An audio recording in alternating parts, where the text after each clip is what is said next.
America जो जो decisions लेता है वो कहीं ना कहीं पूरी दुनिया को इम्पैक्ट करते हैं। और हैरानी की बात यह है कि वो सारे डिसीजंस की जिम्मेदारी एक ऐसे कंधों पर थोप दी गई है जो कंधे खोखले हो चुके हैं, टूट चुके हैं, सटिया चुके हैं। हम बात कर रहे हैं डोनाल्ड ट्रंप जी की।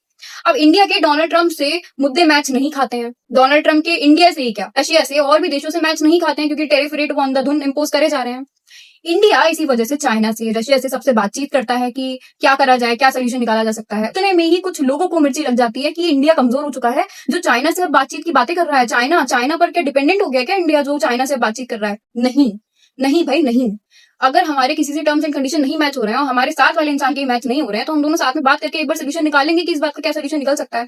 अब इसमें जो लोग इंटरनेशनली इन मुद्दों को प्रेजेंट कर रहे हैं, पलकी शर्मा मैम को आप अगर गोदी मीडिया कह रहे हैं या फिर आप सरकार को भी इस बात पर कोस रहे हैं, अगर आप हर कदम पर सवाल उठाते हो, अगर आप हर पॉजिटिव कदम पर भी सवाल उठाते हो, अगर आप हर पॉजिटिव बात पर सवाल उठाते हो, सवाल भी नहीं आप सीधा सीधा ब्लेम करना शुरू कर देते हो, तो ये आपकी देशभक्ति पर भी क्वेश्चन करता है। आप सवाल उठा सकते हैं, आप कंस्ट्रक्टिव फीडबैक भी दे सकते हैं, चाहे आप इस देश में रह रहे हो चाहे आप नहीं रह रहे हो।